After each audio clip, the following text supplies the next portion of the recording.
안녕하세요. 잘못은 한 번 했는데 왜 이렇게 여러 번 벌을 받지? 이런 생각 해보신 적 있으세요? 이게 법적으로 가능한 건지 좀 불공평한 건 아닌지 오늘 제가 그 궁금증을 속 시원하게 풀어드리겠습니다. 아마 많은 분들이 이중처벌 금지의 원칙이라는 걸 들어보셨을 거예요. 한번 재판받은 걸로 또 처벌하면 안 된다는 거잖아요. 근데 현실은 생각보다 간단하지가 않습니다. 정말 이 원칙에 예외가 없을까요? 자, 그래서 오늘 이런 순서로 한번 알아볼 겁니다. 먼저 진짜로 여러 번 처벌받는 게 가능한지 보고요. 그 비밀을 풀어줄 처벌의 세 가지 얼굴에 대해 알아볼 거예요. 그리고 실제 법조항을 딱 짚어본 다음에 가장 중요한 거, 이게 왜 이중처벌이 아닌지 그 이유를 파헤치고 마지막으로 깔끔하게 정리해 드릴게요.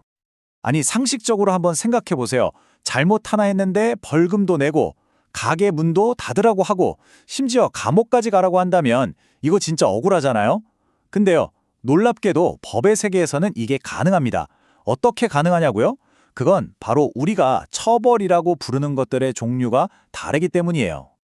네, 바로 이겁니다. 핵심은 이거예요. 모든 법적인 불이익이 다 똑같은 처벌은 아니라는 거죠. 우리가 그냥 다 벌이라고 뭉뚱그려 생각하지만 사실은 그 목적도 성격도 전혀 다른 제재들이 있거든요. 이 차이점을 아는 게 오늘 내용의 열쇠입니다. 자, 그럼 지금부터 그 처벌의 세 가지 얼굴, 바로 과태료, 행정처분, 그리고 형사처벌에 대해 알아보겠습니다. 이 세 가지만 딱 구분하셔도 오늘 내용은 거의 다 이해하신 거나 마찬가지예요. 첫 번째는 과태료입니다. 이건 범죄에 대한 벌이 아니에요. 뭐랄까, 그냥 사회적인 규칙, 일종의 약속을 어겼을 때 내는 반칙금 같은 거예요. 예를 들어 주차 위반했다거나 서류를 제때 안 냈다거나 하는 것들이요. 범죄자를 혼내주는 게 아니라 그냥 다음부턴 질서 좀 지켜주세요 하는 신호인 거죠. 두 번째는 행정처분. 이건 축구 경기에서 심판이 옐로카드 주는 거랑 진짜 비슷해요.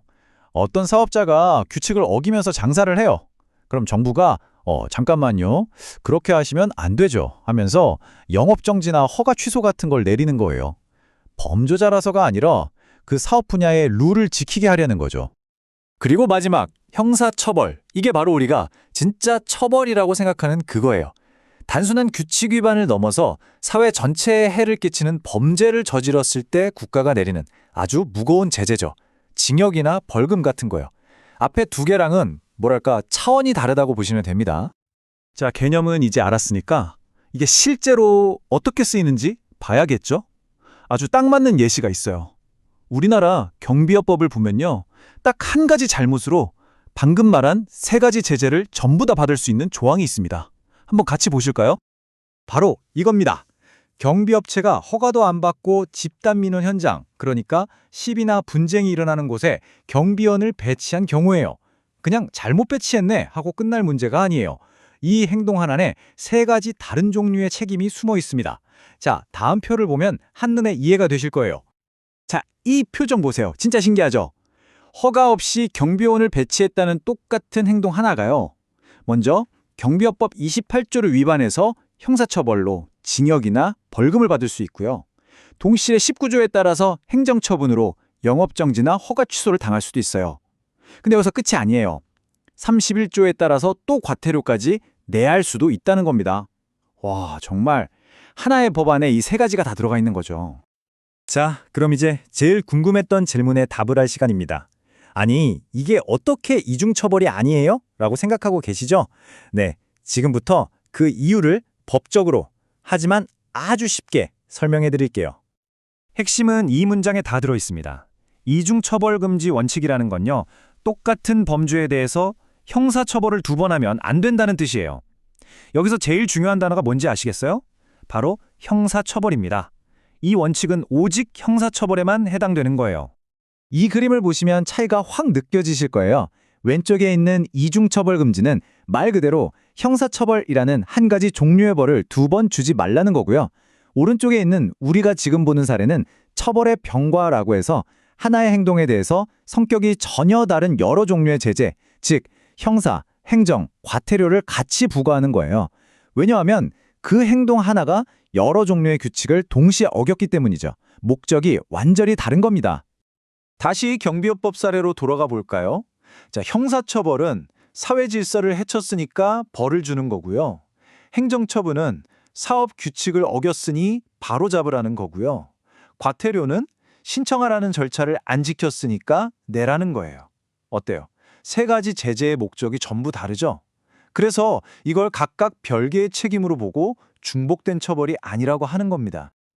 자, 이제 거의 다 왔습니다. 조금 복잡하게 느껴지셨을 수도 있는데 이것만은 꼭 기억하실 수 있도록 제가 핵심만 딱딱 짚어서 정리해 드릴게요. 오늘 내용의 핵심 정리, 첫째, 내 행동 하나가 여러 법을 동시에 위반할 수 있다. 여기서부터 시작하는 거죠. 둘째, 그래서 법적인 제재는 다 똑같은 게 아니다. 형사처벌, 행정처분, 과태료, 이 셋은 성격이 완전히 달라요. 셋째, 각각의 제재는 사회질서 유지, 사업규칙 관리, 절차 준수라는 자기만의 뚜렷한 목적이 있습니다. 그래서 마지막 결론, 이렇게 목적이 다른 여러 제재를 한 번에 부과하는 건 합법이고 절대 이중처벌이 아니다. 이겁니다. 오늘 이야기는 여기까지입니다. 우리는 오늘 잘못 하나가 어떻게 법적으로 세 가지 다른 책임을 만들어내는지 살펴봤어요. 마지막으로 질문 하나 드릴게요. 법이 아니더라도 여러분의 직장이나 삶 속에서 혹시 실수 하나가 회사의 규칙도 어기고 동료와의 신뢰도 깨고 또 내 양심의 가책까지 불러일으키는 그런 경험 없으셨나요? 어쩌면 오늘 우리가 배운 이 개념이 우리 삶 속 책임의 여러 얼굴을 이해하는 데 도움이 될지도 모르겠습니다.